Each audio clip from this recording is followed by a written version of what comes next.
Marin County government provides key services residents depend on every day, ranging from law enforcement to health and social services, from open space preservation to flood control protection. These services are funded each year in the county's budget. The budget also serves both as a work plan and financial blueprint for the operations of county government. The county administrator has released the proposed budget for the next fiscal year beginning on July 1st and will present this budget to the Board of Supervisors for review and adoption during budget hearings in July. This video provides an overview of the proposed budget and how it reflects today's economic challenges, as well as highlights how you can be involved and provide your input into the budget process.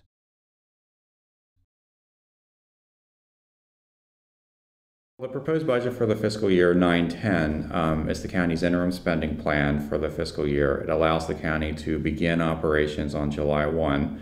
Typically, we'll adopt a final budget at the end of July when we have an opportunity to make final adjustments for carryover year-end fund balances and also to incorporate any reductions from the state. Overall, the budget's approximately $435 million, but that's about a 0.1% decline from the current year budget. So it's actually fairly flat. The general fund budget is about $375 million. That's about a 1% increase. But that increase is really due to prior year carry forward monies that we're using on a one-time basis to address the economic slowdown and to help plan for state budget uncertainties.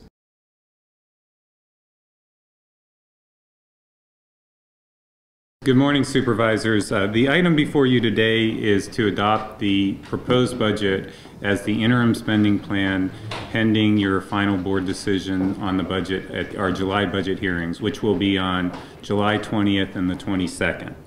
The proposed budget includes a reduction on our property tax growth. We used a 2% estimate, and we've talked about how that is much lower than what we've seen in the past few years. This budget includes $8.5 million worth of reductions, including the elimination of 40 vacant positions. It includes a $1 million reserve for potential state budget cuts, and as we'll discuss, this is not anywhere near what we'll need to deal with the state budget, but what it will do is buy us some time so that we don't have to cut deeper because of the delay in the state's budget adoption. In addition, the budget includes what we're calling a safety net package equal to about $4.8 million.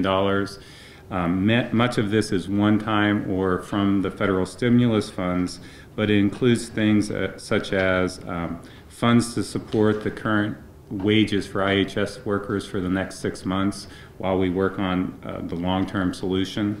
It includes $400,000 for increased homeless support, as well as a $500,000 partnership fund to address some of our community needs. In addition, our spending plan includes $31 million worth of public works summer projects, which will help provide funds in the local community and jobs in the local community during these tough economic times. I think our biggest challenge over the next 3 months is going to be the impact of the state budget. And the governors may revise, if it were adopted by the legislature, would reduce county revenues by $20 million. And just to talk through some of those, the big impacts, the first one would be if they choose to borrow local property tax dollars, which is they're called 1A. If they declare an emergency, they can reduce our property tax revenues by $8 million.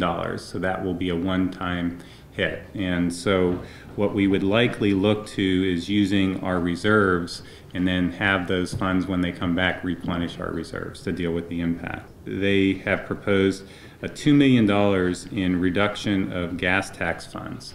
And right now, that could be an ongoing reduction, and that would have a substantial impact on our road fund and our ability to just provide basic maintenance of roads. $3 million of the state hit is IHSS workers being reduced to state minimum wages, as well as changing the eligibility requirements and making it much more restrictive. The remaining $7 million worth of cuts are really health and human services safety net cuts, and they include things like child welfare services, adult dental clinic, HIV and AIDS services, aging program services, mental health services. The county cannot provide the same level of safety net services without state funds as well as the federal funds that these state funds bring down. And so our challenge really will be dealing with that impact and having to make tough choices.